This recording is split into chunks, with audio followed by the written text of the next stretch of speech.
The small town of Mapleton, Nebraska shimmered in the summer heat, waves rising from the cracked asphalt of Main Street. But inside Eliza Morgan's modest two-story Victorian, the chill penetrated deeper than any air conditioning could reach.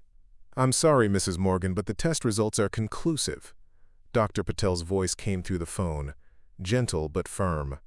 "The damage from your ectopic pregnancy has left both fallopian tubes scarred beyond repair.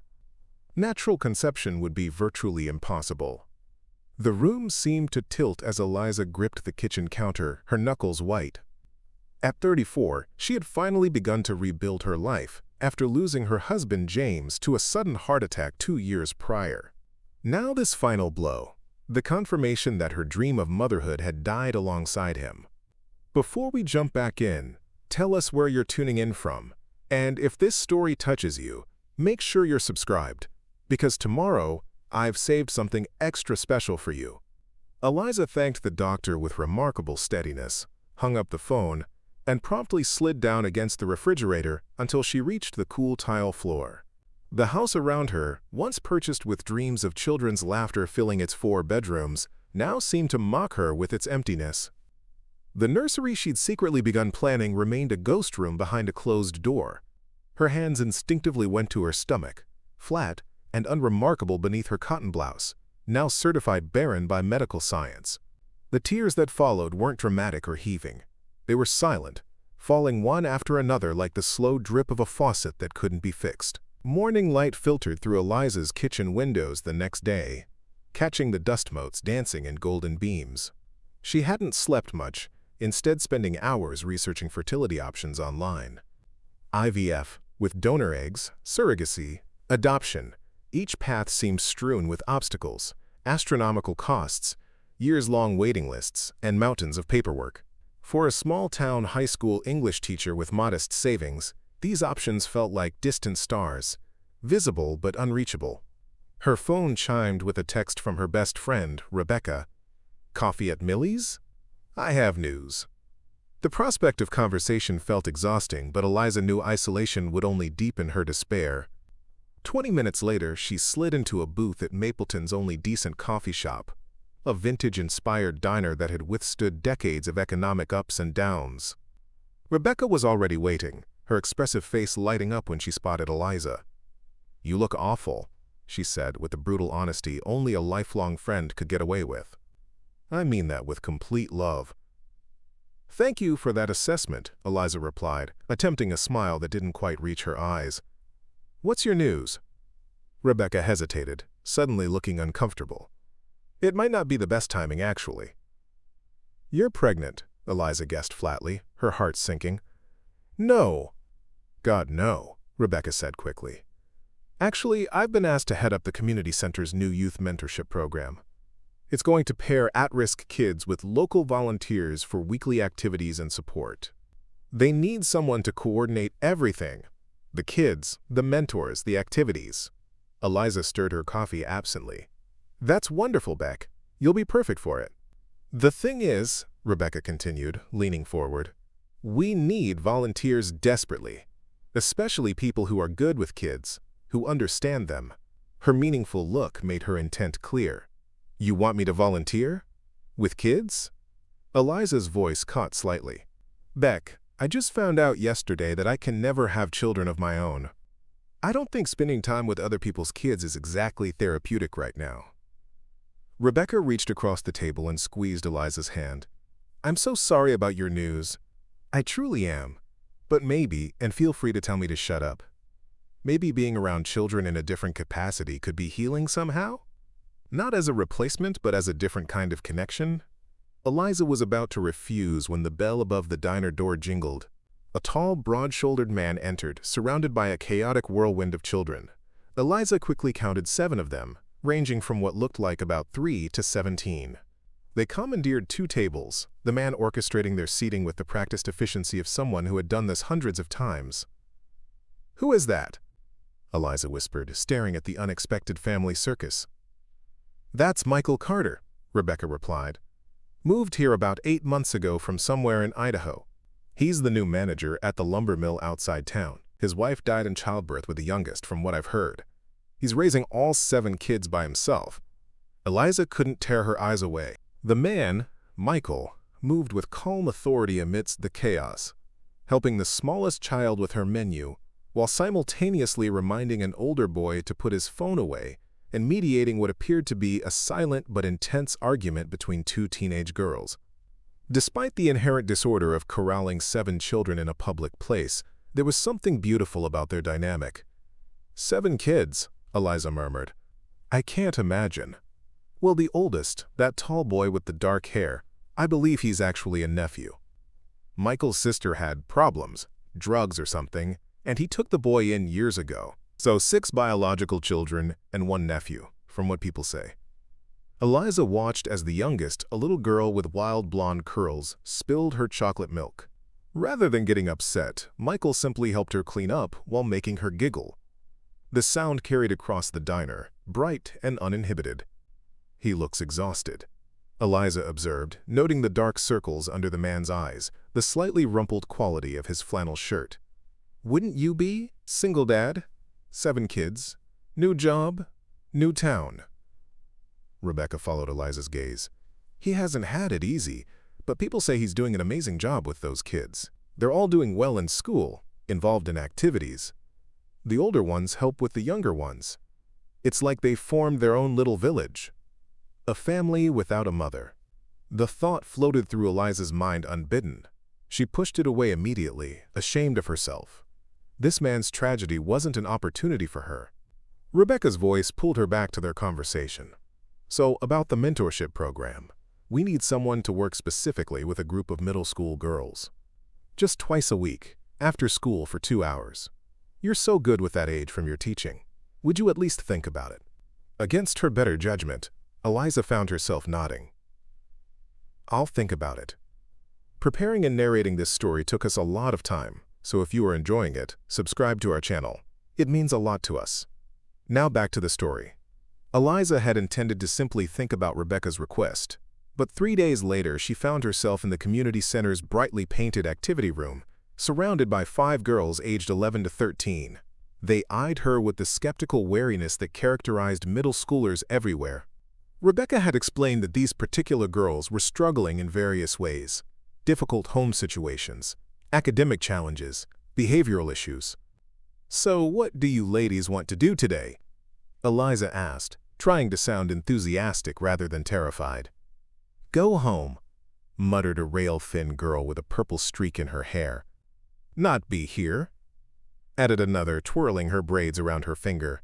Eliza took a deep breath. Teaching literature to high schoolers who'd chosen her elective class was one thing. Connecting with resistant middle schoolers who'd been labeled at risk was entirely another. She was about to attempt another question when the door opened.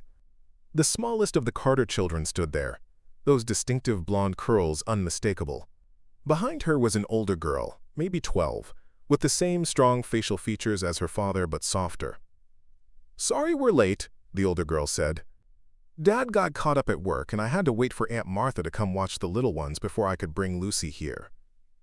Rebecca appeared behind them. Eliza, this is Sophia Carter and her little sister Lucy. They're joining our group today. Sophia's actually volunteering to help us as part of her community service requirement for middle school. Eliza was stunned. The 12-year-old was here to help? And they'd brought the 3-year-old? Lucy can't stay home with Aunt Martha, Sophia explained, seeing Eliza's confusion. She has stranger anxiety since Mom died, but she's really good at coloring and staying quiet. The matter-of-fact way Sophia referred to her mother's death struck Eliza. There was sadness in her voice, but not the raw grief Eliza still felt when mentioning James. Children were resilient in ways adults often weren't. Well, we're happy to have both of you, Eliza said, recovering. Lucy, would you like some crayons and paper? The little girl nodded solemnly, her enormous blue eyes studying Eliza with an intensity that felt almost unnerving from someone so small. With Sophia's help, the session became unexpectedly productive. The 12-year-old had a natural way with the other girls, gently encouraging the quieter ones and redirecting the more disruptive behaviors without confrontation. Eliza found herself watching in amazement as this child skillfully navigated social dynamics that many adults struggled with. My dad says everybody's fighting battles nobody else can see, Sophia explained when Eliza complimented her approach. So we should always be kind first, even when people are being difficult. By session's end, they'd created a group mural representing their individual interests and shared hopes. Even Lucy had contributed, her scribbles incorporated seamlessly into the larger design. As they cleaned up, Eliza found herself beside Sophia, who was carefully washing paintbrushes with practiced efficiency. "You're very good with your sister," Eliza observed. "And with the other girls." Sophia shrugged. "I've had a lot of practice. After Mom died, we all had to step up. Even the boys learned how to do laundry and cook. Dad says we're a team, and teams only work when everyone does their part." "That's very wise of your dad. He's pretty smart," Sophia agreed. "Tired a lot, but smart." She hesitated before adding, "Lucy really liked you. She doesn't warm up to many people anymore." Eliza glanced at the toddler, who was carefully putting crayons back into their box by color. "She's a special little girl. Would you maybe want to come over for dinner sometime?" Sophia asked suddenly, then immediately looked embarrassed. "I mean, if you're not busy. Dad makes really good lasagna on Thursdays, and we always have tons left over." The invitation caught Eliza completely off guard. "Oh, sorry, that was weird." Sophia backpedaled quickly. "Dad says I sometimes invite people over without thinking because I like having visitors." "You don't have to." "I'd love to," Eliza interrupted, surprising herself as much as Sophia. "If your dad wouldn't mind an extra person at the table." Sophia's face brightened. "He always says there's room for one more. We have a really big table." That's how, 2 days later, Eliza found herself pulling into the driveway of a sprawling farmhouse on the outskirts of town. The Carter residence was a century-old structure with a wide front porch wrapped around 3 sides. It had clearly been a working farm once, though the surrounding fields now lay fallow. Children's bicycles and outdoor toys dotted the expansive yard, and an enormous oak tree supported a well-constructed treehouse. Eliza sat in her car for a moment, suddenly questioning her decision. What was she doing here? The invitation had come from a 12-year-old, not from Michael Carter himself. He might not welcome a stranger intruding on his family dinner. Worse, he might see through her immediately, a childless widow desperately seeking proximity to a family she could never have. She was about to restart her car when the front door opened, and Sophia appeared. Waving enthusiastically, next to her stood Michael, wiping his hands on a dish towel, looking surprisingly at ease. Too late to flee now. Inside, the house was a study in controlled chaos. The entryway contained a complex organizational system of labeled hooks, baskets, and cubbies for each child's belongings. The living room featured mismatched but comfortable-looking furniture, walls covered with children's artwork and family photos, and bookshelves overflowing with everything from picture books to advanced mathematics texts. "We're so glad you could join us," Michael said, leading her toward the kitchen. His voice was deeper than she'd expected, with a slight Western drawl. "Sophia hasn't stopped talking about you since Tuesday's session. You made quite an impression." "That's very kind, but I think she was the impressive one," Eliza replied. "She has quite a way with the other girls. She gets that from her mother," he said, a flash of something, not quite pain, maybe something closer to fond remembrance, crossing his features. Sarah could talk to anyone, make anyone feel heard. The kitchen was surprisingly modern compared to the rest of the historic house, clearly renovated with functionality in mind. A massive island stood in the center with stools around 3 sides. The promised lasagna sat cooling on the counter, filling the room with the aroma of tomatoes and herbs. "Can I help with anything?" Eliza offered. "You could corral the troops for dinner," Michael suggested with a smile. "They're supposed to be setting the table, but I have a feeling they've gotten distracted." He was right. In the dining room, Eliza found a magnificent antique table that could easily seat 12, but only 3 places had been set. The children were indeed distracted. The older teenage girls were taking a series of selfies by the window, the boys were engaged in what appeared to be an arm wrestling tournament, and the younger children were building an elaborate structure out of napkin rings. "Dinner's ready," Eliza announced, unsure how much authority to project in someone else's home. To her surprise, The children immediately began organizing themselves, the older ones helping the younger ones wash hands and find seats. By the time Michael brought in the lasagna, salad, and garlic bread, the table was fully set and all 7 children were seated with expectant faces. "We have a little tradition before we eat," Michael explained as he took his seat at the head of the table. "Each person shares the best part of their day. Would you like to join us, Eliza?" The ritual was simple but powerful. Each child, from 17-year-old Nathan down to 3-year-old Lucy, shared something positive from their day. The older children helped the younger ones articulate their thoughts. When it was Eliza's turn, she found herself unexpectedly emotional. "The best part of my day was receiving Sophia's invitation," she said honestly. "It's been a long time since I've been part of a family dinner like this." The meal itself was delicious, but what struck Eliza most was the dynamic. Yes, there were spilled drinks and sibling squabbles, but there was also genuine conversation, laughter, and a palpable sense of connection. Michael managed it all with a calm presence, knowing when to intervene and when to let the children work things out themselves. After dinner, the cleanup process was equally well orchestrated, with assigned tasks that rotated weekly according to a colorful chart on the refrigerator.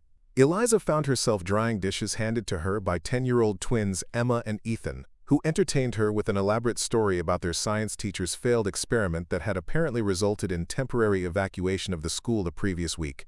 Later, as the younger children were shepherded upstairs for baths and bedtime by their older siblings, Michael invited Eliza to join him on the front porch. The evening air was pleasantly cool, fireflies beginning to emerge in the gathering dusk. "Thank you for dinner," Eliza said, settling into a rocking chair. "Your family is wonderful." "They're good kids," he agreed. "Challenging sometimes, but good-hearted. It helps that they look out for each other." "How do you do it?" The question slipped out before she could stop it. 7 children, on your own." Michael was quiet for a moment, watching the fireflies. "One day at a time, mostly. Some days are better than others. We've developed systems that work for us. The older ones help with the younger ones. We all pitch in. And I've learned to lower my standards on things that don't really matter, like perfectly folded laundry, to focus on the things that do. Like family dinner," Eliza observed. He nodded. "Like being present when they need to talk. Like making sure they know they're loved, even when they mess up. The practical stuff, the cooking and cleaning and homework supervision, that's just logistics. The important part is making sure they feel secure, especially after losing Sarah." Eliza hesitated, unsure if she should broach such a personal topic. "Sophia mentioned that your wife died when Lucy was born?" 2 years ago, he confirmed. "Complications during childbirth." It was unexpected. The understatement held volumes of unspoken grief. "We just found out we were expecting again. The pregnancy was a surprise when my sister got into trouble. Her son, Nathan, needed a stable home. So we took him in, thinking we'd have 6 kids. Then came Lucy, and suddenly I had 7 children and no wife." "I'm so sorry," Eliza said softly. "Some days are still hard," he admitted. "The little ones ask about her. Lucy never knew her, of course, but the others remember. We keep her present in our conversations. There are photos everywhere. We celebrate her birthday." He paused. "What about you? Sophia mentioned you'd lost someone too."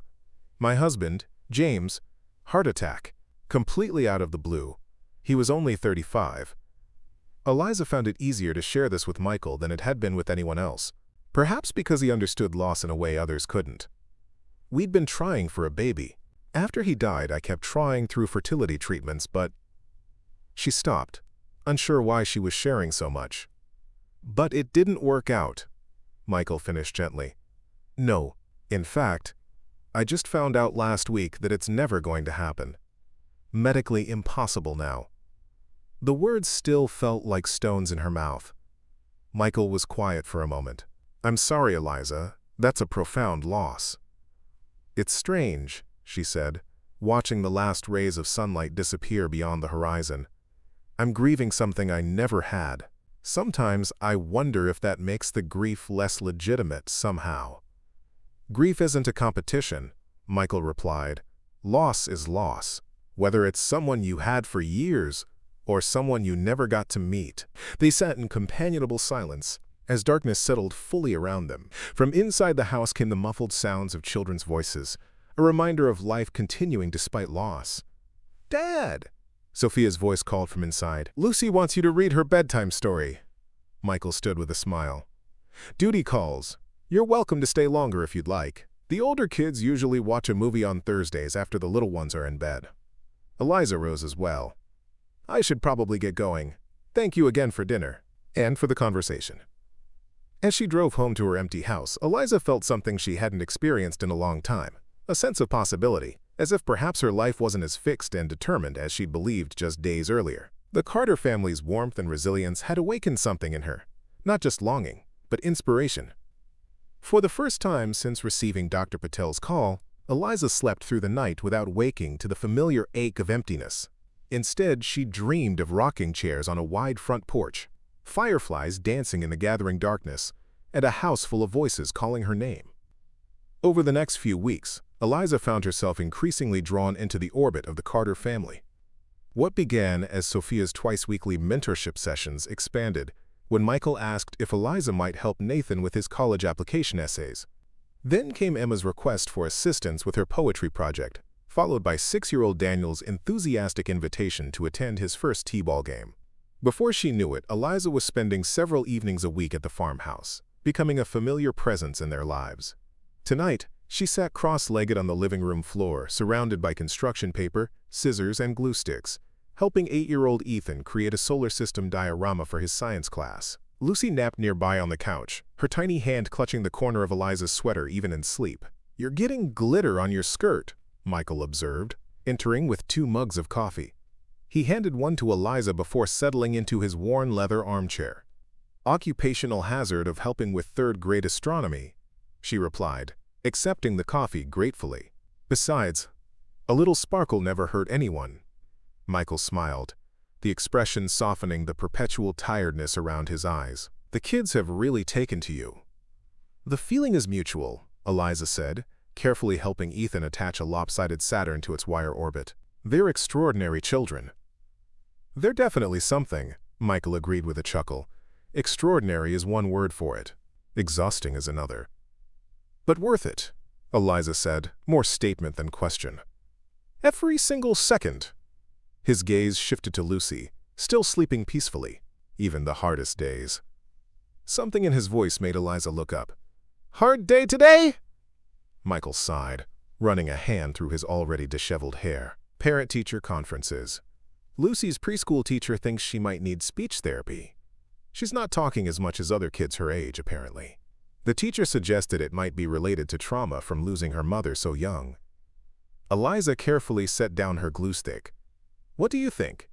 "I think she talks when she has something to say," Michael replied. "She's observant, thoughtful, maybe a little more cautious than the others were at her age." He paused. "But I also wonder if I'm missing something because I'm stretched so thin. 7 different kids with 7 different needs.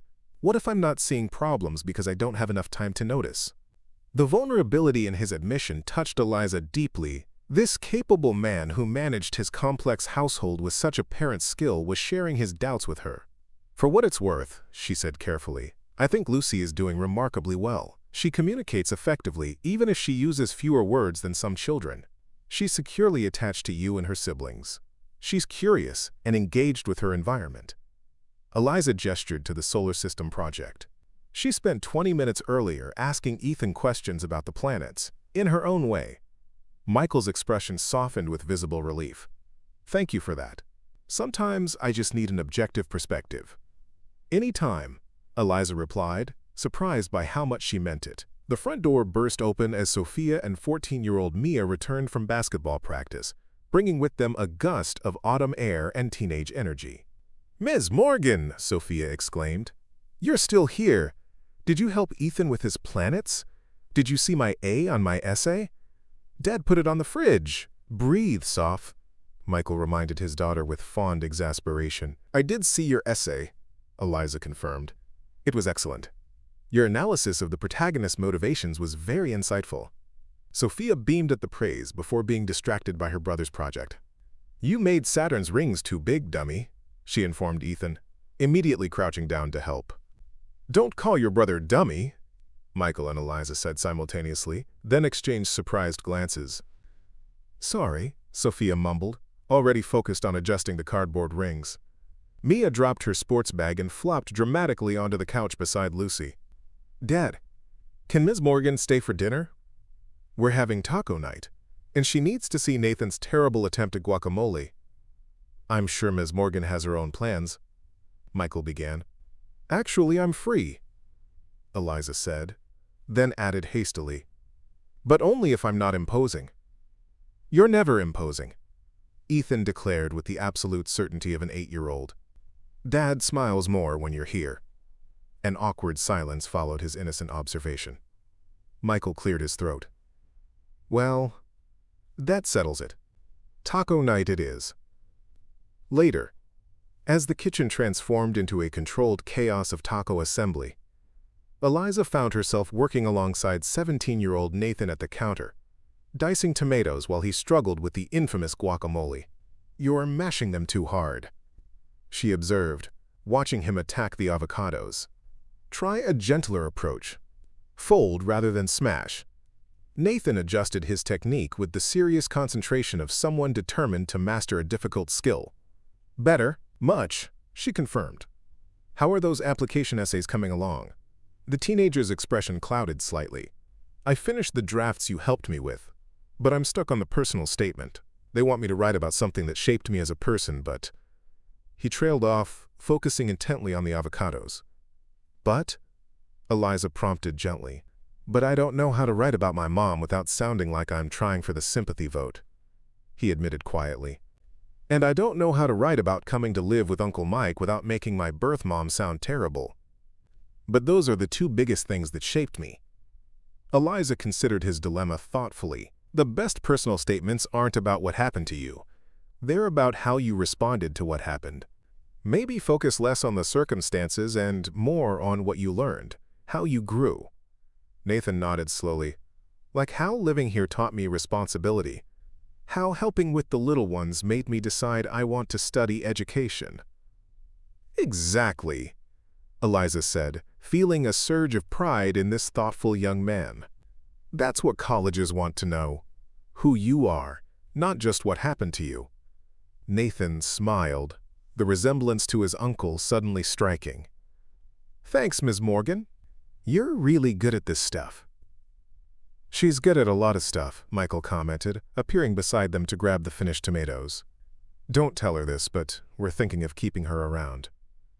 The casual comment, delivered with a wink, sent an unexpected warmth through Eliza's chest. This easy inclusion in their family dynamics felt simultaneously natural and miraculous. Dinner was its usual beautiful disaster. Spilled drinks, competing conversations, and at least 3 minor disagreements that resolved themselves before adult intervention was necessary. Eliza found herself in the middle of it all, helping Lucy with her food, listening to Emma's elaborate explanation of her latest art project, and somehow still maintaining a conversation with Michael about the book club they'd impulsively joined together at the library. After the meal, as the children dispersed to various evening activities, homework, bath time, the perpetual negotiation for additional screen time, Eliza found herself alone with Michael in the kitchen, washing dishes side by side in comfortable silence. "I should probably head home soon," she said eventually, though the words lacked conviction. The thought of returning to her quiet house held little appeal compared to the vibrant energy of the Carter home. Michael handed her another plate to dry. "Stay for a while. Once the little ones are in bed, we usually have coffee on the porch. It's the only peaceful moment in the day." An hour later, they sat in what had become their usual spots, Michael in the porch swing, Eliza in the rocking chair beside it. The October evening was cool enough for sweaters but still pleasant. Crickets, providing a gentle soundtrack to their conversation. "Nathan mentioned you've been helping him with college applications," Michael said. "I can't thank you enough for that. I try. But frankly, the whole process has changed so much since I applied. And he needs someone who understands all the essay requirements." "He's doing the hard part," Eliza assured him. "He's a remarkable young man, Michael. You've done an amazing job with him." "I can't take much credit there. He came to us when he was 14, already shaped by experiences I wish he hadn't gone through. My sister," he paused, shaking his head, "she loves him, but she couldn't stay clean long enough to raise him. He basically raised himself until he came here." And yet he's thriving, Eliza pointed out. That resilience comes partly from within, but it also comes from having a stable foundation now. You gave him that. Michael was quiet for a moment, contemplating the darkening yard. You know, before Sarah died, we used to sit out here every night after the kids were in bed, planning, dreaming, sometimes just sitting in silence after particularly chaotic days. His voice softened with memory. When she first passed, I couldn't bear to sit out here. It felt too empty. For months, I'd just collapse inside, too exhausted to face the memories. What changed? Eliza asked. Time, partly. But also, I realized one night that I could still feel her presence out here. Not in a supernatural way, just in the sense that this was where we'd shaped our vision for our family. Sitting out here again felt like honoring that vision, continuing what we'd built together. Eliza understood completely. James and I had a reading nook in our bedroom bay window. After he died, I couldn't go near it. I slept on the couch for 3 months. She smiled ruefully. Eventually, I realized avoiding the spaces we loved wasn't preserving his memory. It was letting grief override it. Exactly, Michael said, his expression reflecting recognition of a shared understanding that few others could fully grasp. How long has it been now? Almost 3 years, Eliza replied. The acute pain has dulled, but there are still moments when it hits unexpectedly. A song on the radio, finding his handwriting on an old birthday card. The ambushes, Michael nodded. That's what our grief counselor called them. The kids still have them too. Mia broke down last week because she found a bottle of Sarah's perfume in the bathroom cabinet. How did you handle it? We sat on the bathroom floor and sprayed a little in the air. Then we talked about how her mom used to wear too much sometimes, and how it would make us all sneeze at breakfast. The memory brought a smile to his face. It turned into a good moment, eventually. Painful, but good. Eliza rocked gently, considering how different their situations were and yet how similar their experiences of loss. I think the hardest part for me was losing the future we'd planned, as much as losing the present we had. All those expectations and hopes. Children, growing old together. It wasn't just James who died. It was the life we'd imagined. I understand that, Michael said quietly. Though I had the children already, which was both a blessing and a challenge, I had living reminders of our love, but also 7 little people looking to me to fulfill the roles of both parents. He paused, adding softly, and I had to accept that certain dreams were over. More children, for one. Sarah always wanted a big family. The parallel to Eliza's situation, her recent diagnosis of infertility, hung in the air between them, acknowledged but not directly addressed. Do you think you'd ever consider? Eliza began, then stopped herself. I'm sorry, that's too personal. Dating again? Michael finished for her. I've thought about it. For a long time, it felt impossible. The logistics alone seemed overwhelming. Who would want to take on a package deal of 7 kids? And the emotional complications. He shook his head. But lately I've been wondering if staying alone is fair to them or to me. The conversation had shifted into territory that made Eliza's heart beat faster. She focused on keeping her voice casual. The right person would see your family as a blessing, not a burden. Maybe, he conceded.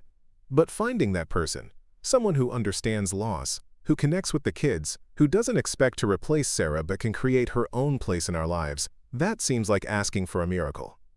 Eliza was saved from responding by the appearance of Sophia at the screen door, already in pajamas with her hair wrapped in a towel. Dad, Emma's hogging the bathroom and I need to blow dry my hair before bed or it'll look crazy tomorrow. Michael sighed. The glamorous parenting moments never end. I'll be right there, Soph. As he stood to mediate the latest sibling dispute, he paused beside Eliza's chair. Thanks for listening. It's nice having another adult to talk to at the end of the day. Anytime, she replied, meaning it more than she could express. After he disappeared inside, Eliza remained on the porch, watching as lights went out in various upstairs windows, marking the progressive bedtimes of different-aged children. The Carters had developed a rhythm to their lives, chaotic but functional, imperfect but loving. And somehow, unexpectedly, she had become part of that rhythm. The realization should have frightened her. These weren't her children. This wasn't her home. The easy domestic intimacy she'd fallen into with Michael and his family could disappear as quickly as it had developed. And yet, sitting there in the peaceful aftermath of another Carter family evening, Eliza felt something she hadn't experienced since before James died. A sense of belonging.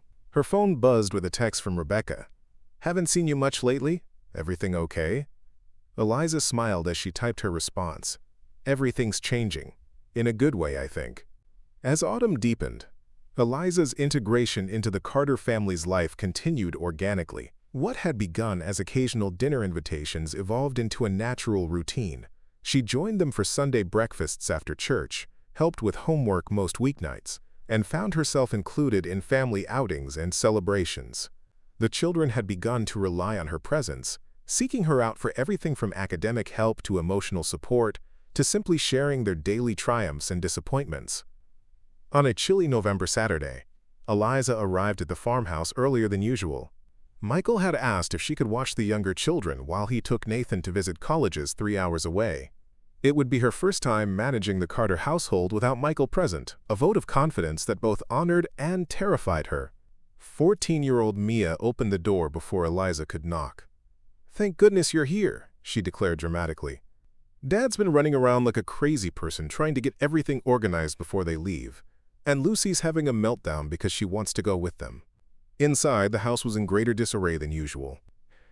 Michael stood in the kitchen surrounded by lists, his hair disheveled as if he'd been running his hands through it repeatedly. 6-year-old Daniel sat on the counter eating cereal straight from the box, while the twins argued over a video game controller. From upstairs came the unmistakable sound of a toddler in full tantrum mode. "You're here," Michael said when he spotted Eliza, relief washing over his features. "I was just about to call you. Lucy's decided she can't bear to be separated from me and Nathan for a whole day." "Why don't I go talk to her?" Eliza offered, already heading for the stairs. She found Lucy in her bedroom, face down on her princess-themed bedspread, sobbing with the wholehearted commitment only a 3-year-old can muster. Sophia sat beside her, patting her back ineffectually.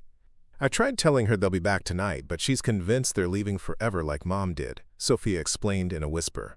The words sent a pang through Eliza's heart. Of course, Lucy had been an infant when her mother died. In her young mind, people who left might never return. "Lucy," Eliza said gently, sitting on the edge of the bed, "may I talk with you for a minute?" The little girl hiccuped and rolled over, her face blotchy from crying. "Don't want Daddy to go," she managed between sobs. "I know, sweetheart. It's scary when people we love go away," Eliza acknowledged. "But your daddy and Nathan are just going to look at a school. They'll come back tonight before you go to bed." "Promise?" Lucy asked, her bottom lip still trembling. "I promise," Eliza said firmly. "And you know what? While they're gone, you and I can do something special together. Maybe bake cookies for them to have when they get home?" Lucy considered this proposition, tears subsiding slightly. "Chocolate chip?" "Absolutely chocolate chip," Eliza confirmed. "With extra chips." "And sprinkles?" Lucy negotiated, tears forgotten. "Sprinkles might be pushing it for chocolate chip cookies," Eliza laughed. "But we'll see." By the time they returned downstairs, Lucy calmed, and holding Eliza's hand, Michael had managed to restore some order to the kitchen. Nathan stood by the door with his backpack, trying to look nonchalant about the college visits but betraying his excitement in the way he kept checking his phone for directions. "Crisis averted?" Michael asked, noting Lucy's improved mood. "We've negotiated a cookie-baking alternative to emotional devastation," Eliza explained with a smile. Michael's relief was palpable. "You're a miracle worker." He knelt to Lucy's level. "Be good for Ms. Morgan, okay? I'll be back to tuck you in tonight." Lucy nodded solemnly, then threw her arms around his neck in a fierce hug. "Bring me something," she whispered not so secretly in his ear. "Lucy," Michael admonished gently. "It's okay," Nathan interrupted, already reaching into his pocket. "I anticipated this." He produced a small plastic bracelet with colorful beads. "Here, Luce. I got this for you yesterday. If you miss us, you can look at it and remember we're coming back." The simple gesture nearly brought tears to Eliza's eyes. This teenager, who had experienced his own profound losses and disruptions, instinctively understood his little sister's fears and had prepared for them. After Michael and Nathan departed, Eliza found herself at the helm of a household in full weekend mode.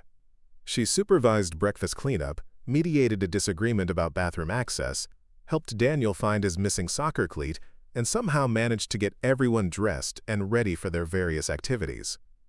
"You're pretty good at this," Mia observed as they loaded younger siblings into Eliza's car for soccer practice transportation. "Most of Dad's friends get totally overwhelmed when they watch us." "I'm a teacher," Eliza reminded her. "Classroom management skills transfer surprisingly well to Carter management." The day passed in a blur of activities, meals, minor emergencies, and moments of unexpected joy. By evening, after soccer games and grocery shopping and the promised cookie baking, Eliza found herself on the living room floor playing Candyland with Lucy and Daniel while the older children handled their own pursuits. The familiar routine of dinner preparation, homework supervision, and bedtime rituals flowed naturally under her guidance. As she tucked Lucy into bed, the little girl looked up at her with those serious blue eyes that seemed to hold wisdom beyond her years. "Ms. Morgan?" "Yes, sweetheart? I wish you could stay here all the time." The simple statement caught Eliza off guard.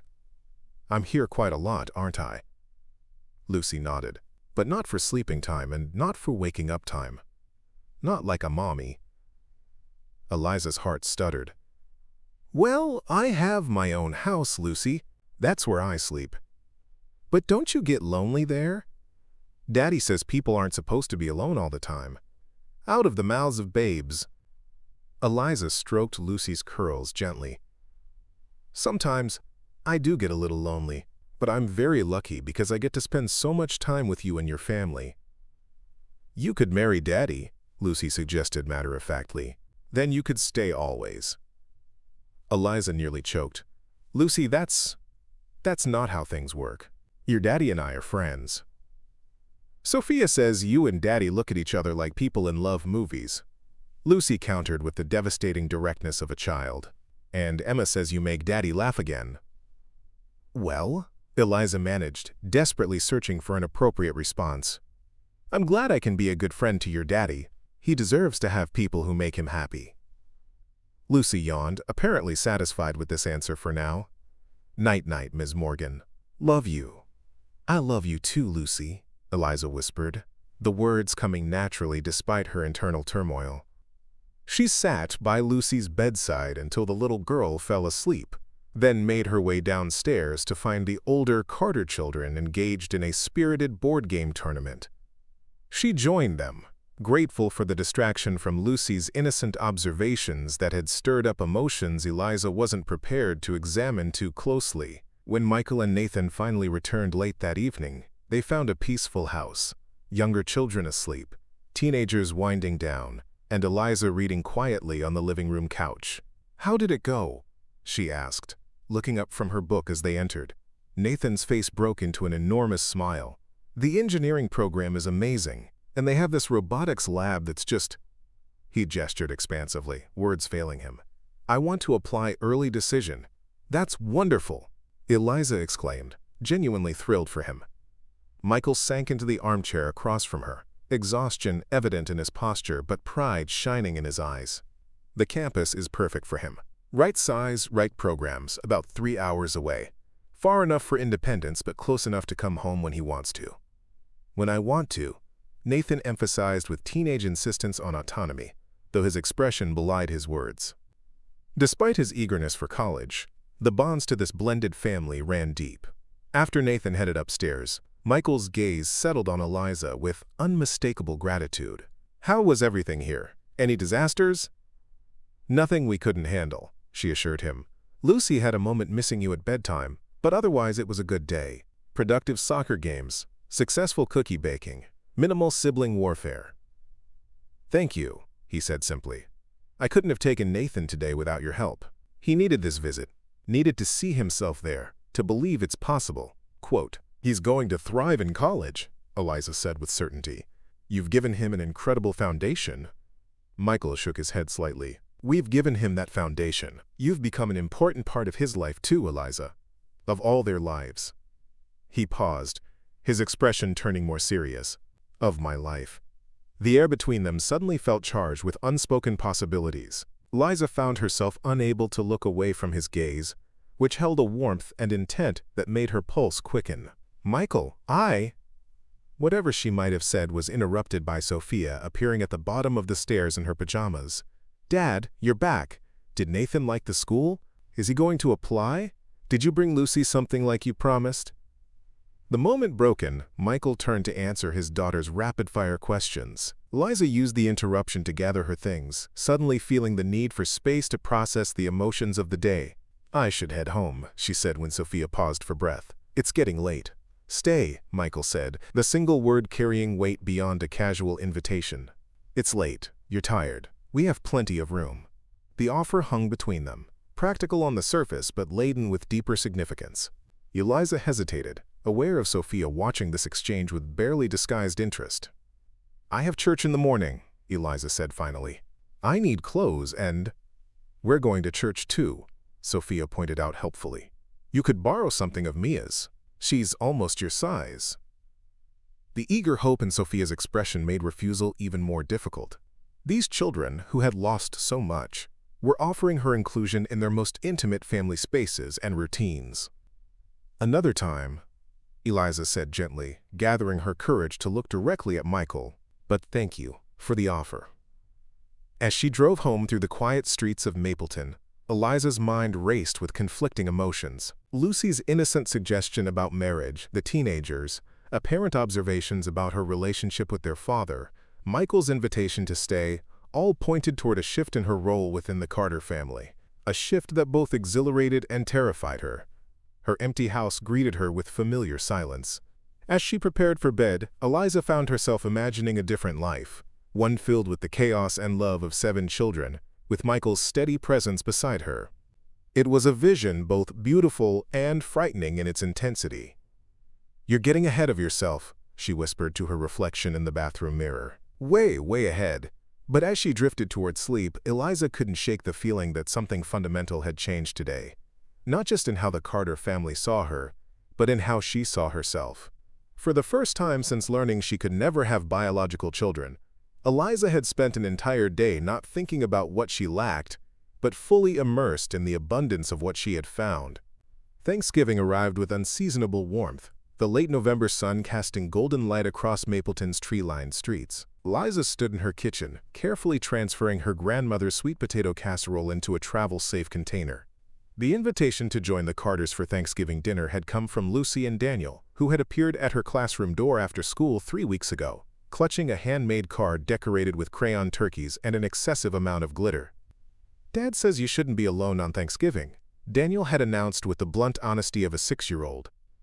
"And I say you make the best cookies so maybe you can make pie," Lucy had added pragmatically. Eliza had accepted immediately, touched by the children's earnestness and Michael's thoughtfulness. In the weeks since that day she'd managed the household alone, a subtle shift had occurred in her relationship with Michael. Nothing had been explicitly stated but lingering glances, conversations that stretched late into the evening, and the occasional brush of hands when passing dishes at dinner all suggested a growing awareness between them. The Carters' farmhouse was alive with activity when Eliza arrived, the front door decorated with a wreath made of paper handprints from each child. Inside, the delicious aroma of roasting turkey mingled with the sound of the Macy's Thanksgiving Day Parade on television and the chaotic symphony of 7 excited children. "Ms. Morgan's here," Emma announced unnecessarily as Eliza entered the kitchen balancing her casserole and 3 homemade pies. Michael turned from the stove where he was stirring gravy, his face lighting up at the sight of her. "You made it, and you've apparently been baking for days," he said, eyeing the pies with appreciation. "I might have gotten a little carried away," Eliza admitted, setting down her contributions. "My grandmother always said you can't have too many desserts on Thanksgiving." "Your grandmother was a wise woman," Michael replied, leaning in to whisper conspiratorially. "And you may have just saved dinner. My attempt at pie crust was not successful." The evidence of his baking disaster was visible in the flour dusting his shirt, and the suspicious charred smell emanating from the trash can. Something about seeing this capable man, humbled by pastry, made Eliza's heart swell with affection. Sophia appeared, wearing an apron that had clearly belonged to her mother. It was too large and tied twice around her waist. "Dad burned the pies," she informed Eliza unnecessarily. "We were going to have to eat ice cream with nothing under it." "A tragedy, narrowly averted," Eliza laughed, slipping off her coat. "Put me to work. What can I do to help?"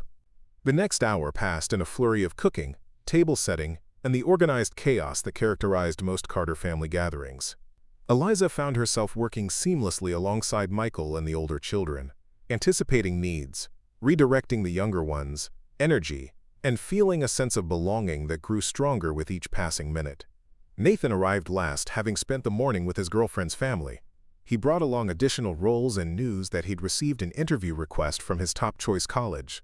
"They want to meet me next week," he announced, accepting congratulatory hugs from everyone, including Eliza, whom he embraced with the same casual affection he showed his father. When they finally gathered around the expanded dining table, Leaf inserted to accommodate extra chairs for Eliza and Nathan's girlfriend Jenny, Michael asked everyone to hold hands for grace. Eliza found her right hand clasped in Michael's warm grip and her left held by Lucy's small fingers. The simple physical connection to this family circle brought unexpected tears to her eyes. "Before we say grace," Michael began, "we have a tradition in this family of sharing what we're thankful for. Who wants to start?" "Me!" Lucy volunteered immediately. "I'm thankful for Ms. Morgan's pies and that she reads me extra stories at bedtime and that she doesn't yell when I spill things." Eliza felt her cheeks warm as several of the children giggled and Michael squeezed her hand gently. "I'm thankful for my science teacher not giving homework over the break," Ethan offered practically. Emma was thankful for her new art supplies, Daniel for scoring his first soccer goal, and Sophia for making the advanced choir. Mia expressed gratitude for her friends and for Dad, not being as strict about my phone as he was last year. Nathan thanked everyone for supporting his college applications and gave special thanks to Eliza for her editing help. When it came to Michael's turn, he looked around the table slowly, his gaze resting briefly on each child before landing on Eliza. "I'm thankful for second chances," he said simply, "for the ways life surprises us with new beginnings when we least expect them." The weight of his words hung in the air between them, loaded with meaning that made Eliza's pulse quicken. When her turn came, she found herself momentarily speechless, overwhelmed by the emotions of the moment. "I'm thankful for all of you," she finally managed, her voice slightly unsteady, "for welcoming me into your lives and giving me—" she paused, searching for words that wouldn't reveal too much. "Giving me a place to belong again." After the blessing, the meal proceeded with all the joyful messiness of a large family gathering. Serving dishes passed in multiple directions, conversations overlapping, at least 2 spilled drinks efficiently mopped up, and enough food to feed twice their number. Eliza found herself swept up in it all, laughing at the twins, terrible jokes, helping Lucy cut her turkey, and exchanging knowing glances with Michael across the table when Daniel tried to hide his vegetables under his napkin. "Dad made cranberry sauce from scratch this year," Sophia informed Eliza proudly. "It was Mom's recipe." "It's delicious," Eliza said, noting how comfortably Sophia mentioned her mother. The Carters had created a home where Sarah's memory was honored without becoming a shadow over their present happiness, a delicate balance Eliza deeply respected. As the meal wound down and the children began to disperse, the teenagers to the living room with phones in hand, the younger ones outside to work off excess energy before dessert, Eliza helped Michael clear the table. "Thank you for coming today," he said as they loaded the dishwasher together. "Having you here means a lot to all of us." "There's nowhere else I'd rather be," Eliza replied honestly. Michael paused, a serving dish in hand, his expression turning more serious. "I've been wanting to talk to you about something, Eliza. About us, and where this is heading." Eliza's heart skipped. "I've been thinking about that too." Before Michael could continue, Lucy burst into the kitchen, face flushed from playing outside. "Is it pie time yet?" "Jenny says we have to wait for you guys, but I told her you were probably kissing in the kitchen like in the movies." Michael nearly dropped the dish he was holding. "Lucy Carter, what have we said about private conversations?" "That they're private," Lucy recited dutifully, though clearly unrepentant. "But were you kissing?" "'Cause Sophia says it's about time." "Out," Michael ordered, pointing toward the door with mock sternness. "Tell everyone pie in 15 minutes." When Lucy had skipped away, Michael turned back to Eliza with a rueful smile. "Privacy is a theoretical concept in this house. Rain check on that conversation?" Eliza nodded, both relieved and disappointed by the interruption. "Rain check." That evening, After pie had been served and the younger children put to bed, Eliza found herself on the front porch with Michael, wrapped in a blanket against the night chill. Nathan and Jenny had taken the older kids to the high school football field to watch the traditional Thanksgiving fireworks display, leaving Eliza and Michael alone for the first time all day. "Successful Thanksgiving?" Michael asked, settling beside her on the porch swing. "Perfect," Eliza confirmed. "Though I'm not sure I'll need to eat again until Christmas." They sat in comfortable silence for a moment, watching their breath form clouds in the cool air. Eliza was acutely aware of Michael's presence beside her, of the narrow space between them on the swing. "About what I wanted to discuss earlier," Michael began, his voice gentle in the darkness. "Eliza, these past few months with you in our lives have been transformative. The kids adore you. He paused, seeming to gather his courage. "I've developed feelings for you that go well beyond friendship." Though she had suspected as much, hearing him say the words aloud sent a thrill through Eliza. "I feel the same way," she admitted softly. "But," Michael continued, "before we pursue this any further, there's something I need to make absolutely clear." He turned slightly to face her more directly. "Sarah will always be part of our family's story. The children's mother. My first love. I'll never ask you to compete with her memory or pretend she didn't exist." "I would never want that," Eliza assured him. "Your history with Sarah, the family you created together, that's sacred. It's part of who you are, who the children are." Michael nodded, relief evident in his expression. "And there's something else. Something important you need to understand before we take this further." He took a deep breath. "I'm done having children, Eliza. After Lucy was born and we lost Sarah, I had a vasectomy. 7 kids is my limit. Emotionally, practically, financially. I know that might be difficult given your hopes for motherhood." Eliza felt her throat tighten with emotion.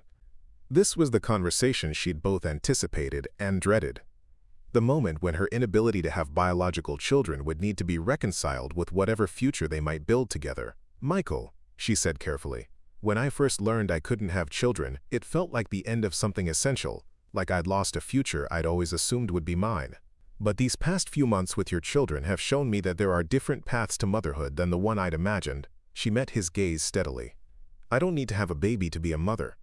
Your 7 amazing, complicated, wonderful children have already given me more love and purpose than I ever thought possible." Michael's expression softened, his eyes suspiciously bright in the porch light. "Are you sure? 7 kids is a lot to take on, especially all at once. And we're a package deal. The good, the bad, the incredibly messy." "I'm sure," Eliza said with growing conviction. "I love them, Michael. All 7 of them, with their unique personalities and needs and challenges. And she hesitated, then pushed forward, "I love you, not despite your 7 children, but in many ways because of them. Because of the father you are, the family you've created." Michael reached for her hand, entwining his fingers with hers. "I love you too," he said simply. "I wasn't looking for this. After Sarah died, I thought that part of my life was over. I was focused on the kids, on survival. But then you walked into Millie's that day, and somehow everything started to shift." Quote, "For me too," Eliza whispered. "When I got that call from Dr. Patel, I thought my chance at having a family was gone forever. I never imagined I'd find one already waiting." Michael leaned forward, his intention clear in his eyes. As their lips met in a gentle first kiss, Eliza felt a sense of rightness wash over her. Not the dizzy infatuation of youth, but something deeper and more substantial. A recognition, perhaps, that some of life's greatest gifts arrive in unexpected packages. When they separated, Michael kept his forehead pressed against hers. "We should probably take this slowly," he murmured. "For the kids' sake." Eliza nodded her agreement, though her racing heart suggested otherwise. "Slowly," she echoed. The sound of approaching vehicles announced the return of the older children from the fireworks display. Michael squeezed Eliza's hand once more before they separated to a more appropriate distance on the swing. "Dad! Ms. Morgan!" Sophia called as she bounded up the porch steps. The fireworks were amazing. They had this new gold sparkly one that looked like... She stopped abruptly. looking between them with sudden comprehension.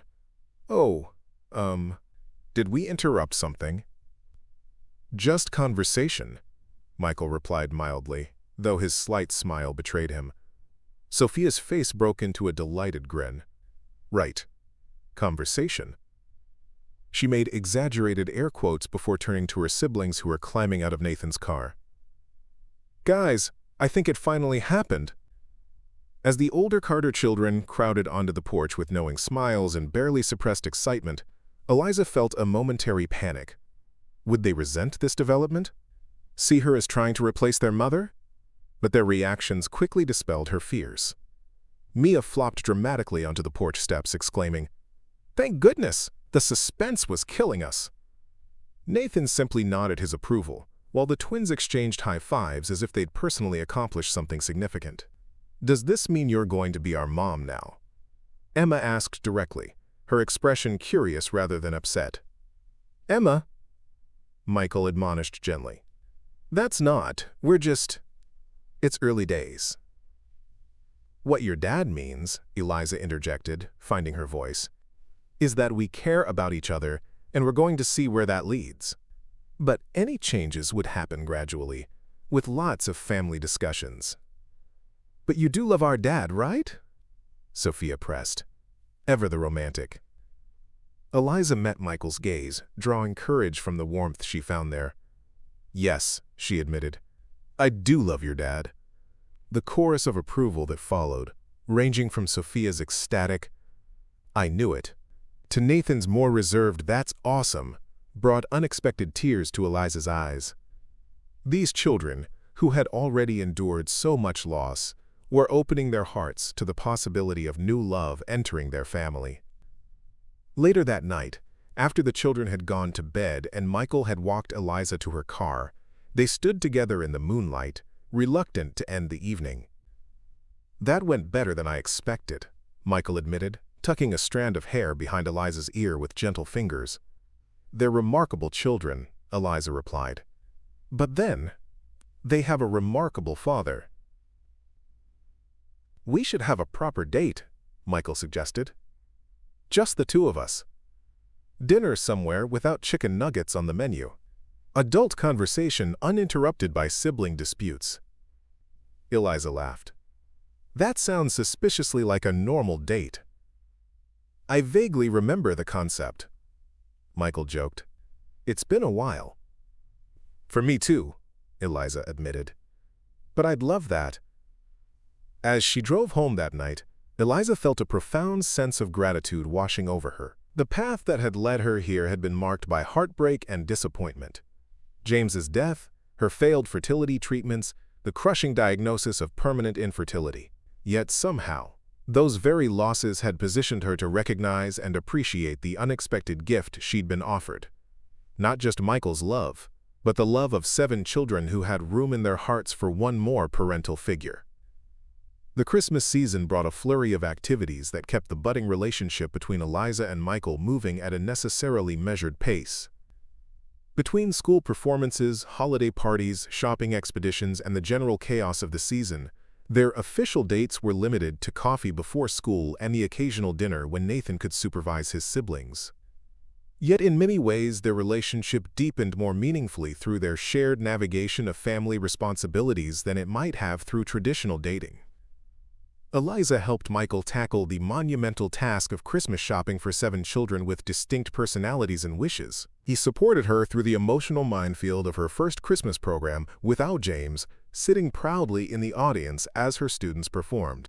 Together, they created new holiday traditions that honored the past while embracing their changing future. When Eliza mentioned that she and James had always made homemade ornaments on Christmas Eve, Michael suggested incorporating the tradition into the Carter family celebrations. The evening spent around the kitchen table with glitter, glue, and constant creative disagreements became one of Eliza's favorite memories. 2 days before Christmas, as they finished wrapping the last of the children's gifts late at night in Michael's living room, he disappeared briefly upstairs and returned with a small, wrapped package. "I know we agreed to exchange gifts on Christmas Day," he said, settling beside her on the couch, "but I wanted to give you this one privately." Curious, Eliza unwrapped the package to find a small velvet jewelry box. Inside was a delicate silver bracelet with 7 small birthstone charms. One for each of the kids, Michael explained as she lifted it from the box. I thought, well, I hoped it might symbolize your connection to them. Not replacing their mother, but creating your own unique bond. Eliza ran her fingers over the colored stones, recognizing each child's birth month. It's perfect, she whispered, blinking back tears. Absolutely perfect. Michael helped her fasten the bracelet around her wrist. There's room to add more charms, he noted casually, for future milestones or whatever comes next for us. The implication of his words hung in the air between them, a future together, possibly marriage, definitely family. Eliza's heart swelled with emotion too complex for words. Instead, she leaned forward and kissed him deeply, pouring her feelings into the connection between them. When they separated, Michael's eyes remained closed for a moment, his expression one of profound contentment. I have something I need to tell you, he said finally. Something important. Eliza felt a flutter of apprehension. What is it? I got a call today from the adoption agency in Great Falls. He began. You remember I mentioned Sarah and I had started the process of adopting a child from foster care before she got pregnant with Lucy. Eliza nodded. He had mentioned it briefly, explaining that they'd always planned to grow their family through both biological children and adoption. Well, apparently our file was never closed after Sarah died, Michael continued. I forgot all about it in the chaos of that time, but they called today because they have a sibling group, a 4-year-old boy and his 2-year-old sister who need placement, and our profile came up as a potential match. Eliza's breath caught. They want you to adopt 2 more children? Michael nodded, his expression a complex mixture of emotions. It's crazy, right? 9 kids would be. I mean, we're already at maximum capacity in every way. And we're just starting to figure out what we are, you and me.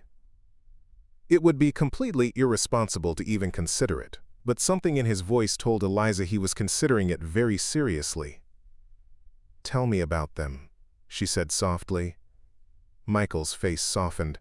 Their names are Marcus and Emily. They've been in 3 different foster homes in the past year. The caseworker said they're incredibly bonded to each other. They refuse to be separated even for short periods. Marcus is protective of his sister, apparently takes care of her like a little parent. His voice caught slightly. It reminded me of what Nathan went through before he came to us. Eliza could see it in his eyes. The pull to help these children, to offer them the stability and love the Carter family could provide, warring with the practical realities of an already full house and limited resources. What are you thinking? She asked gently. Honestly, I'm thinking I must be out of my mind to even consider it, Michael admitted. 7 kids is already more than most people can handle. 9 would be a baseball team, Eliza suggested with a small smile. Michael laughed despite himself. Exactly. Complete madness. But you're still considering it. He sighed, running a hand through his hair. I keep thinking about what would have happened to Nathan if Sarah and I hadn't taken him in. Or what would happen to our kids if something happened to me and they got split up in the system. He met Eliza's gaze directly. These children need a family who will keep them together, who will love them both equally. That's rare in the system. Eliza took his hand, understanding the weight of the decision he faced. When do they need an answer? After the holidays. They're in a temporary placement through the new year. He squeezed her hand. Eliza, I'm not asking you to be part of this decision. We're not at that point yet. I just wanted you to know what I'm considering, because it would obviously impact any future we might have together. She studied his face, this man who had already opened his heart and home to 7 children in need, who is now contemplating adding 2 more despite the obvious challenges. His capacity for love humbled her. What if I want to be part of the decision? She asked quietly. Michael looked startled. Eliza, taking on 7 children is already an enormous commitment for someone in your position. 9 would be a family, she interrupted gently. A bigger, messier, more complicated family than either of us ever expected, but still a family. She took a deep breath, surprising herself with the certainty she felt. "Michael, when I found out I couldn't have children, I thought my chance at motherhood was gone. But being with your children has shown me that family isn't about biology. It's about love and commitment and showing up every day." She touched the bracelet on her wrist, the 7 birthstones catching the light. "There's room for more charms, you said. Maybe that wasn't just about milestones." Michael stared at her with a mixture of wonder and caution. "Are you saying you think we should consider this? Together?" "I'm saying I think we should meet them," Eliza replied carefully. "Learn more about their situation. And then decide. Together. If our family has room for 2 more children who need exactly what we can give them. Siblings who understand the importance of staying together. Parents who will fight to keep them united." The word parents hung in the air between them, a declaration of intent, a vision of their future together that had suddenly accelerated beyond the careful pace they'd been maintaining. "Parents," Michael repeated softly. "That's a big word, Eliza." "I know," she acknowledged, "and maybe I'm getting ahead of myself. But when I think about these children, Marcus and Emily, I can't help but see the parallels to your family's story. Sometimes the families we build through choice and circumstance are the strongest ones." Michael's expression shifted, hope replacing caution in his eyes. "You really want to consider this? Being a mother to 9 children?" Eliza smiled, the idea settling into her heart with unexpected rightness. "I want to consider building a family with you, Michael. However that family takes shape." She leaned forward, resting her forehead against his. "Besides, what's 2 more when you've already got 7? Michael laughed, wrapping his arms around her. "You are an extraordinary woman, Eliza Morgan." "Just a woman who found her place when she least expected it," she replied. On Christmas morning, as Eliza sat amidst the cheerful chaos of the Carter family gift opening, wrapping paper flying, exclamations of surprise and delight filling the air, Michael beside her on the couch with Lucy on his lap, she felt a profound sense of peace settle over her. This wasn't the life she had planned or expected. It was messier, louder, more complicated than the quiet family she had once envisioned with James. But watching Sophia model her new scarf, helping Daniel assemble his Lego set, accepting Emma's enthusiastic hug for the art supplies she'd carefully selected, Eliza realized that sometimes life's greatest blessings arrive in unexpected forms. Her path to motherhood hadn't followed the biological route she'd once taken for granted, but had instead led her to a family already formed, already loving, with room in their hearts for one more. And perhaps, she thought as Michael squeezed her hand and whispered, "Merry Christmas," even room for 2 more children who, like all of them, simply needed a place to belong. 3 days after Christmas, as they prepared to meet Marcus and Emily for the first time, Michael pulled Eliza aside in the kitchen. The children were busy in the living room, preparing welcome cards for the potential new family members with a combination of excitement and nervous energy. "Before we do this," Michael said quietly, "I need to ask you something important." He reached into his pocket and pulled out a small box, smaller than the one that had held her bracelet. Eliza's breath caught as he opened it to reveal a vintage-style ring with a modest diamond surrounded by sapphires. "I know this is fast," Michael began, his voice steady despite the emotion in his eyes. "And I know the conventional wisdom would tell us to wait, to date longer, to take our time. But our lives have never followed conventional paths, have they?" Eliza shook her head wordlessly, her heart pounding. "I don't want to wait to make you officially part of this family," Michael continued. "I don't want to meet these children as my girlfriend and potential someday stepmother to my kids. I want to meet them as my fiancée, as the woman who has chosen to be a mother to however many children life brings us."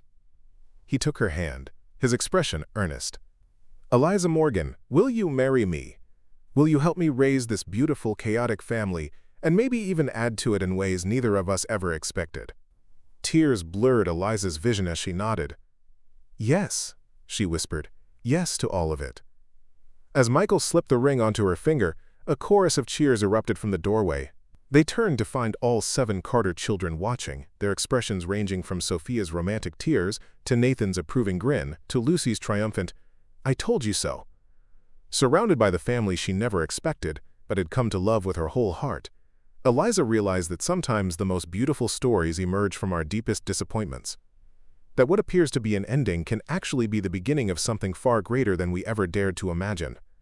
"I can't have children," she had confessed to her doctor that autumn day, the words feeling like a final door closing on her dreams of motherhood. "We're complete." Michael now whispered in her ear as their soon-to-be family surrounded them with hugs and exclamations and plans for the future. A future that might soon include 2 more children who needed exactly the kind of family they had built together. And in that moment, Eliza understood that completeness wasn't about what was missing from her life.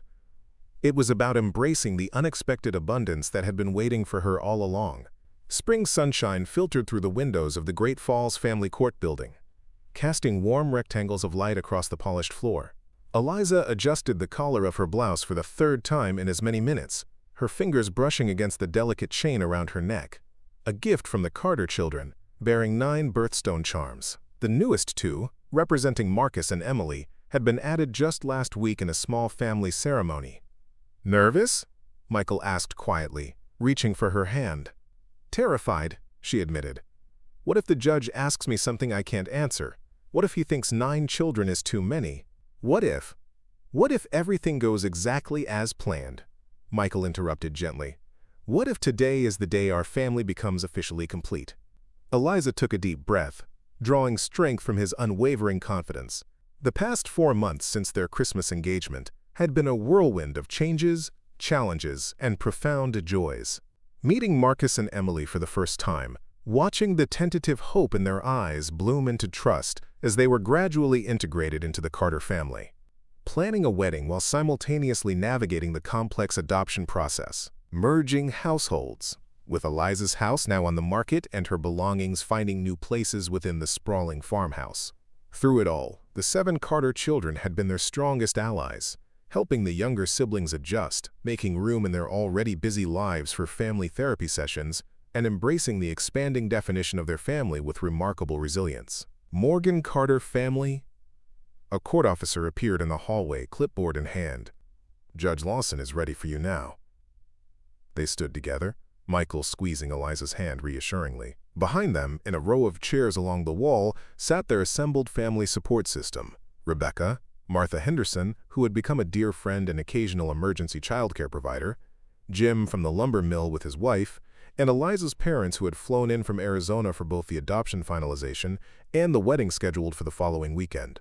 "Where are the children?" the court officer asked, consulting his paperwork. "Judge Lawson prefers to have all family members present for these proceedings." "They're in the children's waiting room down the hall," Michael explained. All 9 of them together seemed like a lot for the regular waiting area. The officer smiled knowingly. "I'll have someone bring them to the courtroom. Follow me, please."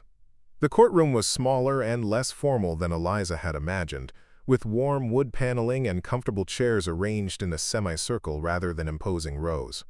Judge Lawson, a woman in her 60s with silver hair and kind eyes behind stylish glasses, sat behind a modest bench reviewing their file. "Good morning," she greeted them as they entered. "Quite the family gathering we have today. Please, everyone take a seat."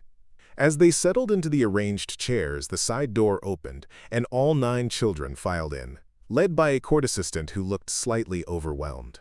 Nathan, at 17, guided the procession with quiet authority, holding 4-year-old Marcus by the hand.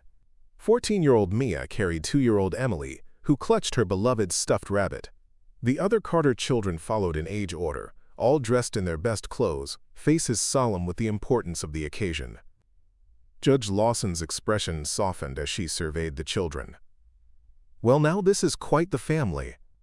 Before we begin the formal proceedings, I'd like to understand a bit more about how you all came together. Mr. Carter, perhaps you could introduce everyone?" Michael stood, his steady voice belying the emotion Eliza knew he felt. "Your Honor, these are our children. Nathan, my nephew who came to us 4 years ago.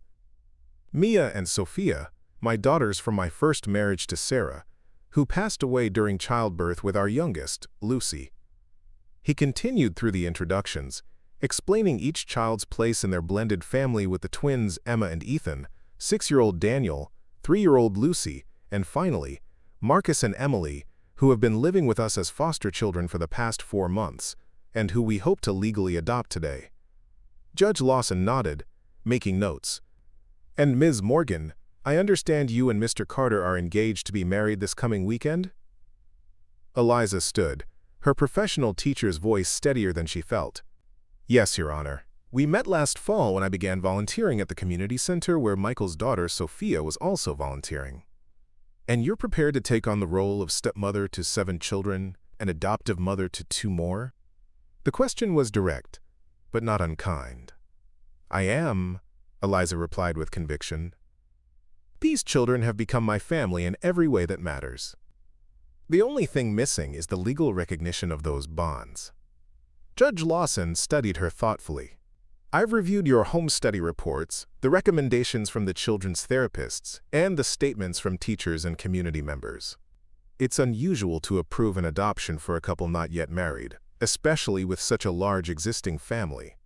She paused, then smiled slightly. But then, there seems to be very little that's usual about your family, and that appears to be working quite well for all of you.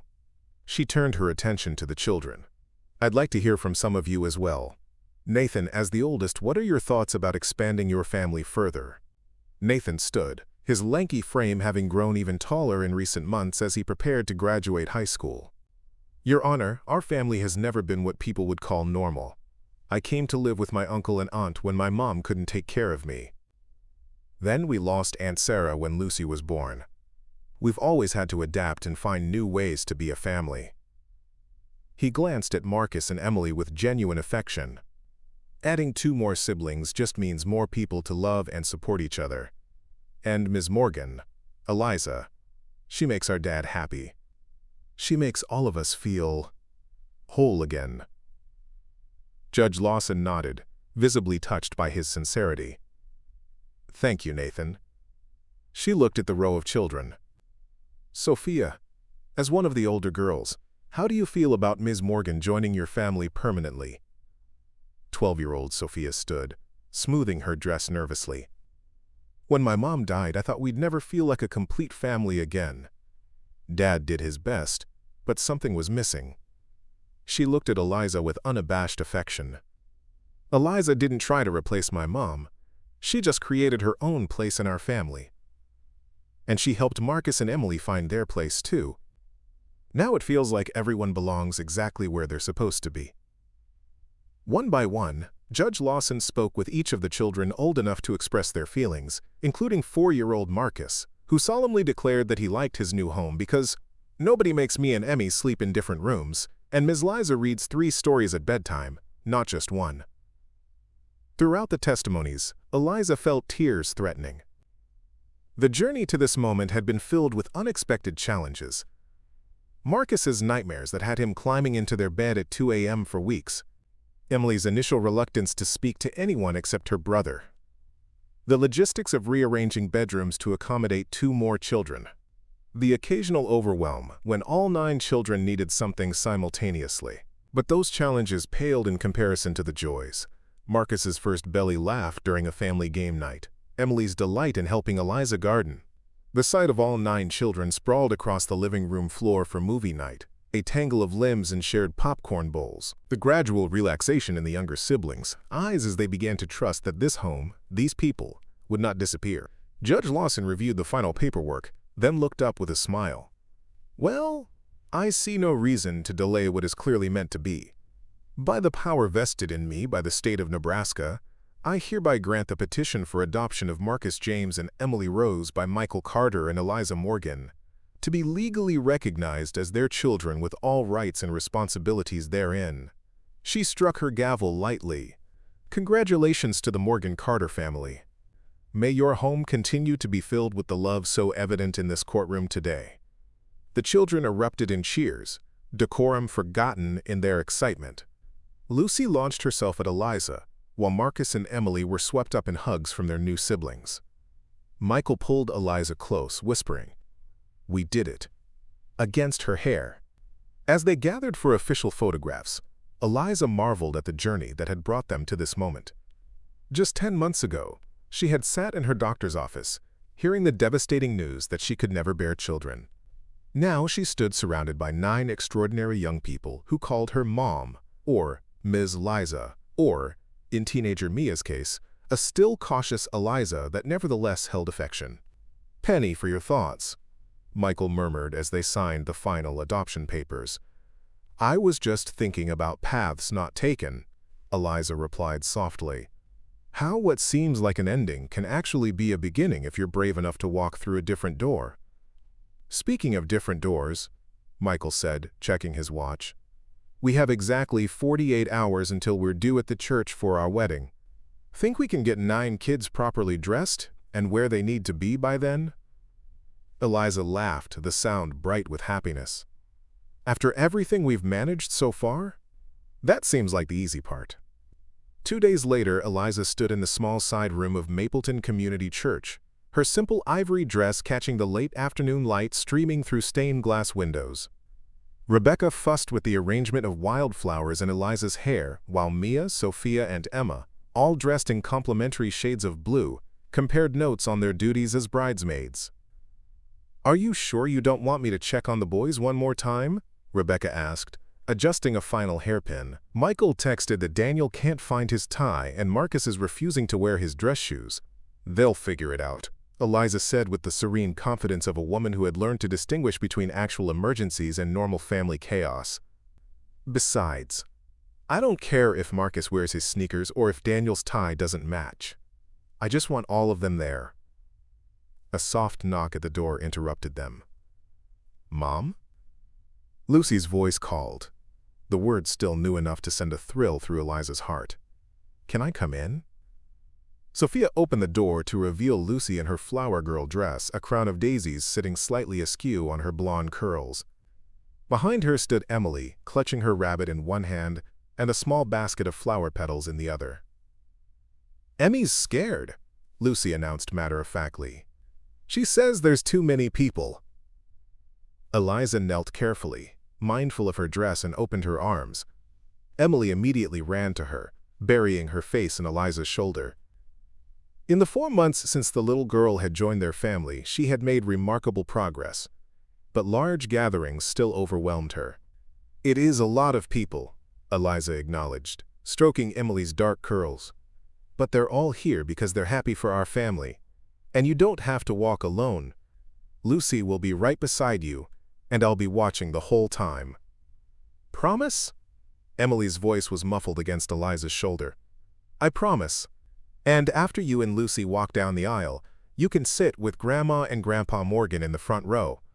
They'll save special seats just for you two." Emily considered this, then nodded solemnly. "Okay. But Bunny comes too." "Of course, Bunny is invited," Eliza assured her, suppressing a smile. "Every family member is welcome." Another knock, firmer this time, signaled the arrival of Eliza's father.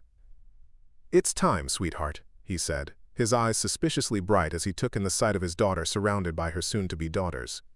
"Everyone's ready." The girls filed out, leaving Eliza alone with her father for a moment. He clasped her hands in his, emotion evident in his weathered face. "Your mother and I worried about you after James died," he admitted quietly.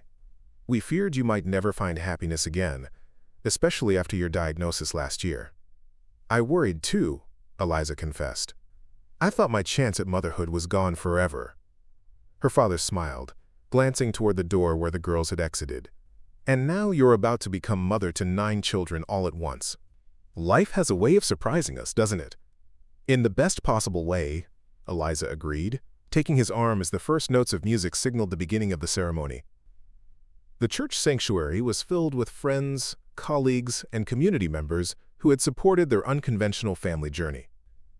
As Eliza began her walk down the aisle, she saw Martha Henderson dabbing at her eyes, Rebecca's husband giving her a thumbs up, and her mother beaming from the front row where she sat with Emily and Lucy, who had successfully completed their flower girl duties. At the altar stood Michael, more handsome than ever in his suit, flanked by Nathan as best man and the other boys as groomsmen. Even Marcus, who had indeed compromised by wearing his dress pants with clean sneakers. The sight of them all waiting for her, this family they had built together from separate pieces of brokenness and hope, filled Eliza's heart to overflowing. When she reached Michael's side and her father placed her hand in his, the rest of the ceremony passed in a blur of emotion and promise. Their vows, written together over late-night cups of tea after the children were in bed, spoke not just of love between husband and wife, but of commitment to the family they had created. "I promise to love not just you, but the children we raise together, to honor their past while helping them build their future. I promise to create a home where belonging is never questioned, and where love multiplies rather than divides. I promise to remember, on the hardest days, the blessing of having 9 different hearts to love, 9 unique spirits to nurture, 9 extraordinary reasons to be grateful." As they exchanged rings and were pronounced husband and wife, a spontaneous cheer erupted from their assembled children, led by Sophia's enthusiastic "finally," which drew laughter from the congregation. The reception that followed in the church hall embodied the joyful chaos that characterized their family life. Children darting between tables, Emma and Ethan performing an impromptu dance routine they'd practiced in secret, Marcus and Daniel engaging in a slightly too competitive game of tag that nearly toppled the cake before Nathan intervened. Through it all, Eliza moved with the confidence of a woman who had found her place in the world, accepting congratulations, helping Emily navigate the overwhelming buffet, sharing knowing glances with Michael across the room as they managed their brood from different positions. Later, as the celebration wound down and the younger children began to fade, Eliza found a quiet moment with Lucy and Emily, who had curled up together on a chair in the corner, both fighting sleep. "Are you our real mom now?" Lucy asked drowsily, her head resting against Eliza's shoulder. The question might once have stung, a reminder of the biological children Eliza would never have. Instead, she felt only the profound rightness of her answer. "Yes, sweetheart. I'm your real mom now, just as you're my real daughters." "Even though you didn't grow us in your tummy?" Emily clarified, her eyes serious despite her exhaustion. "Families are made in many different ways," Eliza explained gently. "Some moms grow their babies in their tummies. Some moms, like me, grow their love in their hearts. But it's all real love, and we're all a real family." Satisfied with this explanation, both girls drifted off to sleep, their small bodies warm and trusting against Eliza's. Michael found them there, his expression softening at the sight. "We should probably round up the troops and head home," he suggested quietly. "It's been a big day." Home. The word held new meaning now, not just a place, but the people who filled it with laughter, tears, arguments, reconciliations, and love in all its messy, beautiful forms. As they gathered their children, some sleepy, some still buzzing with excitement, all irrevocably theirs, Eliza felt a sense of completion she had never imagined possible in the dark days after her diagnosis. The path to motherhood had led her not to a delivery room, but to a family already in progress, waiting for the peace that would make them whole. 1 year to the day after receiving the call that had seemed to end her dreams of motherhood, Eliza stood on the porch of their farmhouse, watching as Michael organized an impromptu baseball game in the yard. 9 children, ranging from teenager to toddler, moved across the grass in the golden evening light, throwing, catching, laughing, occasionally arguing, but always coming back together. Nathan, home from his first semester of college, patiently showed Marcus how to hold a bat. Mia and Sophia took turns pitching to the younger ones, deliberately throwing easy balls they could hit. Emma and Ethan played outfield with exaggerated dives for even the simplest catches, making their younger siblings giggle. Daniel ran bases with wild abandon, while Lucy and Emily toddled after him, more interested in the dandelions they discovered along the way than in the actual game. And in the center of it all was Michael, moving between children with encouragement and guidance, his love for each of them evident in every interaction. Catching Eliza's eye across the yard, he smiled, a private communication between partners who had found in each other not just romantic love, but a shared purpose, a mutual commitment to the family they had built together. Eliza touched the necklace at her throat, fingers brushing over the 9 birthstone charms that represented the children who had made her a mother in every way that mattered. The children who had taught her that family isn't defined by biology or conventional timelines, but by love, commitment, and the daily choice to show up for each other through challenges and joys alike. "I can't have children," she had once said, those words feeling like the end of a dream. "We're complete," Michael had answered, not dismissing her pain but offering a different vision of wholeness. Now, watching her family play in the fading light of a Nebraska evening, Eliza understood that both statements had contained truth. She couldn't have biological children, that door had closed. But she had found completeness in a family created not through pregnancy and birth, but through choice and circumstance, through the healing that happens when broken pieces come together to form something stronger at the joined places. As dusk fell and Michael called the children in for dinner, Eliza opened her arms to receive the stampede of hugs and stories and demands for attention that characterized every family gathering. In the beautiful chaos of 9 different voices talking simultaneously, 9 different needs requiring attention, 9 different personalities to nurture and guide, she had found her greatest purpose. This was her family, unexpected, unconventional, occasionally overwhelming but perfectly, completely hers. And in the journey from loss to abundance, from I can't to we are, Eliza had discovered that sometimes life's most precious gifts arrive in packages we never thought to request, but that turn out to be exactly what our hearts needed all along. Up next, you've got 2 more standout stories right on your screen. If this one hit the mark, you won't want to pass these up. Just click and check them out. And don't forget to subscribe and turn on the notification bell so you don't miss any upload from us.